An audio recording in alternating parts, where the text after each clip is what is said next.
Hello everyone, welcome to our YouTube channel InfoShare Odisha.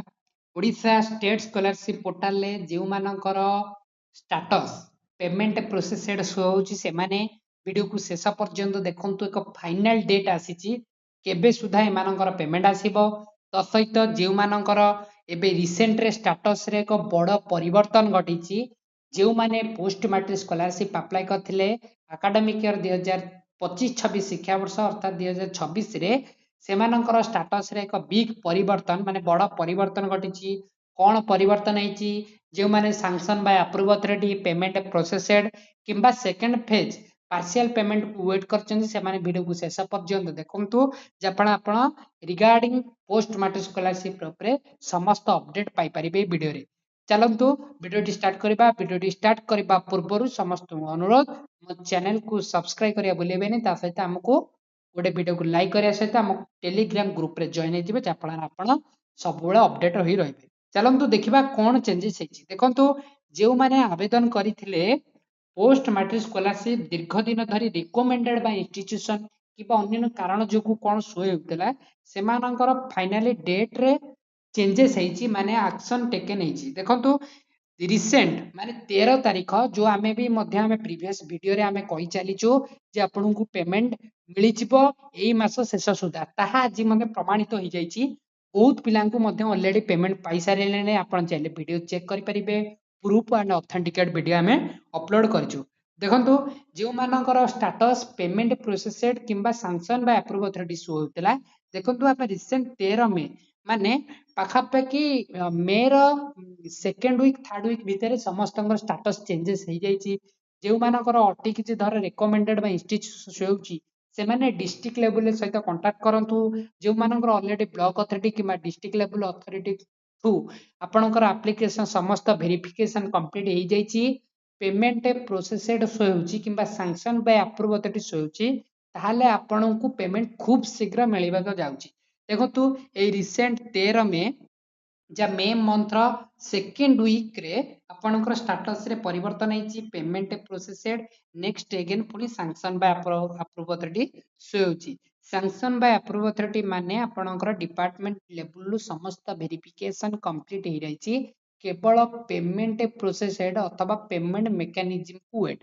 ଦେଖନ୍ତୁ payment ପ୍ରୋସେସେଡ୍ ହେବାର କେବେ ସୁଦ୍ଧା ଆପଣଙ୍କୁ ପେମେଣ୍ଟ ମିଳେ ମୁଁ କହିଦେଉଛି। ଦେଖନ୍ତୁ ପେମେଣ୍ଟ ପ୍ରୋସେସେଡ୍ ହେବାର ଯୋଉ ରୁଲ୍ ଅଛି, ପେମେଣ୍ଟ ବା ସାଂସନ ବା ଆପ୍ରୁଭ୍ ଅଥରିଟି ଯାହା ବି ରହିଲା, ସାଂସନ ହେବାର ଆପଣଙ୍କୁ ପେମେଣ୍ଟ 2 to 7 ୱାର୍କିଂ ଡେଜ୍ ଭିତରେ ମିଳିବା କଥା।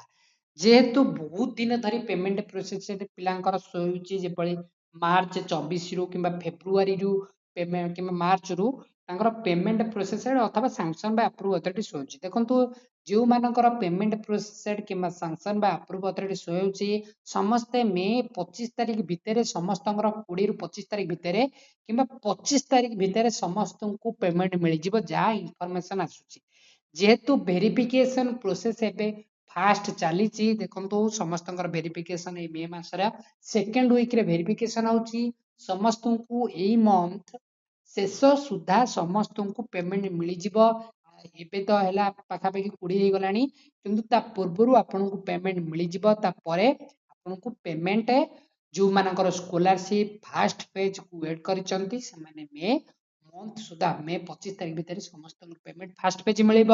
ଯେଉଁମାନେ ସେକେଣ୍ଡ ଫେଜ୍ ୱେଟ୍ କରିଛନ୍ତି ବା ପାର୍ସିଆଲ ପେମେଣ୍ଟକୁ ୱେଟ୍ କରିଛନ୍ତି, ସେମାନଙ୍କର ମେ ଲାଷ୍ଟ ସୁଦ୍ଧା ବା ମେ ଶେଷ ୱିକ୍ ସୁଦ୍ଧା ସମସ୍ତଙ୍କୁ ପେମେଣ୍ଟ ମିଳିଯିବ।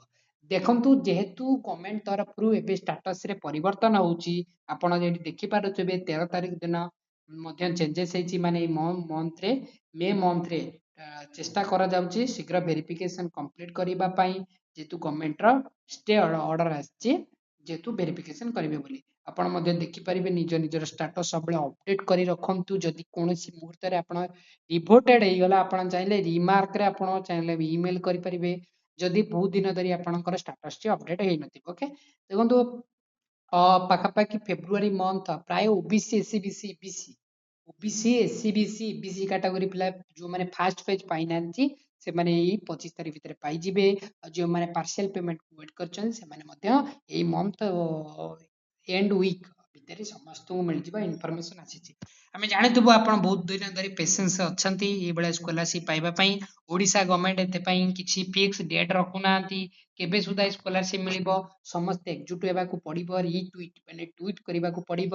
ଡିକ୍ଲାର ହେଲା 16,000 ଟଙ୍କା। ଆପଣ ଜାଣିଥିବେ ଇଲେକ୍ସନ ହେଇଥିଲା ଏବେ ନୂଆପଡ଼ା ଇଲେକ୍ସନରେ 16 ବଏଜ ମାନଙ୍କୁ 16K ମାନେ 16,000 ଆଉ 17,000 ଟଙ୍କା ଝିଅ ପିଲାଙ୍କୁ ମିଳିବ ବୋଲି ଡିକ୍ଲାର କଲେ, କିନ୍ତୁ ଏବେ ସୁଦ୍ଧା ପେମେଣ୍ଟ ଦେଇପାରିଲେ ନାହିଁ। ଏଇ ମାନେ ଯୋଉଟା ଆଗରୁ ଚାଲୁଥିଲା ସେଟା ବି ଦେଲେ ନାହିଁ, କି ଯୋଉ ଏକ୍ସଟେଣ୍ଡେଡ ଆମାଉଣ୍ଟ ହେଲା ସେଟା ବି ଡିକ୍ଲେୟାର କଲେ କିନ୍ତୁ ଦେଲେନି। ଏ ସବୁ ବାହାନା ଚାଲିଛି ଗଭର୍ଣ୍ଣମେଣ୍ଟର। କିନ୍ତୁ ଗୋଟେ ସବୁ ପେମେଣ୍ଟ ଯାହା ବି ଓଡ଼ିଶା ଗଭର୍ଣ୍ଣମେଣ୍ଟର ସ୍କଲାରସିପ କୁ ଛାଡ଼ିକି ଯାହା ବି ହଉଛି ସବୁ ପେମେଣ୍ଟ ମିଳିଯିବ ଠିକ ଠାକ ରେ। କିନ୍ତୁ ଏଇ ଓଡ଼ିଶା ଗଭର୍ଣ୍ଣମେଣ୍ଟ ଷ୍ଟୁଡେଣ୍ଟ ମାନଙ୍କ ପାଇଁ କିଛି ବି ଆକ୍ସନ ନେଉନାହାନ୍ତି। ଏଇଭଳିଆ ଗଭର୍ଣ୍ଣମେଣ୍ଟ ମାନେ ଏଇ ବହୁତ ମିସମ୍ୟାଚ ହଉଛି ଏଇଭଳିଆ ଇନଫର୍ମେସନ। ତା ସହିତ ବହୁତ ଢିଲା ହେଇଗଲାଣି ଷ୍ଟେଟ ସ୍କଲାରସିପ ର ଆକ୍ସନ ନେଉନାହାନ୍ତି ଗଭର୍ଣ୍ଣମେଣ୍ଟ ଟୋଟାଲି ଷ୍ଟୁଡେଣ୍ଟ ମାନଙ୍କ ଉପରେ ଆକ୍ସନ ନେଉନାହିଁ କିମ୍ବା କି ମାନେ ଧ୍ୟାନ ଦଉନାହାନ୍ତି। ସ୍କଲାରସିପ ଯୋଉ ପିଲା ପାଇବା କଥା ସେମାନେ ପାଉନାହାନ୍ତି, ଯୋଉମାନେ ବଞ୍ଚିତ ଅଛନ୍ତି ସେମାନେ ମଧ୍ୟ ମାନେ ପାଉନାହାନ୍ତି। ଫାଷ୍ଟ ଫେଜ ପାଇଗଲେ ସେକେଣ୍ଡ ଫେଜ କୁ ୱେଟ କରୁଛନ୍ତି, ତଥାପି ଗଭର୍ଣ୍ଣମେଣ୍ଟ କିଛି ବି ଆକ୍ସନ ନେଉନି। ତେଣୁକରି ସମସ୍ତଙ୍କୁ ଅନୁରୋଧ ସମସ୍ତେ ଟ୍ୱିଟ୍ କରନ୍ତୁ। ପବ୍ଲିକ ଗ୍ରିଭେନ୍ସ ଯାହା ବି ରହିଲା ସିପି ଗ୍ରାମ ସେଣ୍ଟର ଗ୍ରିଭାନ୍ସ ସିପି ଗ୍ରାମସ ରେ ଦିଅନ୍ତୁ। ଓଡ଼ିଶାର ଗ୍ରିଭେନ୍ସ ରିଡ୍ରେସିଆଲ ପୋର୍ଟାଲ ହେଉଛି ଜନଶୁଣାଣି, ଆପଣ ଚାହିଁଲେ ଜନଶୁଣାଣିରେ ଗ୍ରିଭେନ୍ସ ଦିଅନ୍ତୁ। କାହିଁକି ଡିକ୍ଲାର କଲେ ପେମେଣ୍ଟ କାହିଁକି ମିଳିଲାନି ଆମକୁ। ତା ସହିତ ସମସ୍ତେ ମାସ୍ ଟ୍ୱିଟ୍ କରନ୍ତୁ, ତା ସହିତ ସମସ୍ତେ ଇମେଲ କରନ୍ତୁ। ଓଡ଼ିଶା ଗଭର୍ଣ୍ଣମେଣ୍ଟ ପାଖରେ ଏଗୁଡିଆ ପହଞ୍ଚିବା ଦରକାର। କିନ୍ତୁ ସବୁ ୟୁନିୟନ ଷ୍ଟୁଡେଣ୍ଟ ୟୁନିୟନକୁ କିଛି ବି ଫରକ ପଡୁନାହିଁ ଏଥିରେ। ଓକେ, ଧନ୍ୟବାଦ ଭିଡ଼ିଓକୁ ଶେଷ ପର୍ଯ୍ୟନ୍ତ ଦେଖିଥିବାରୁ। ଆମ ଚ୍ୟାନେଲ ସହିତ ଯୋଡ଼ି ରୁହନ୍ତୁ। ସ୍କଲାରସିପ ପ୍ରତିଟି ନୋଟିଫିକେସନ ସହିତ ଆମେ ସବୁବେଳେ ଷ୍ଟୁଡେଣ୍ଟ ମାନଙ୍କ ପାଇଁ। ଓକେ, ଧନ୍ୟବାଦ।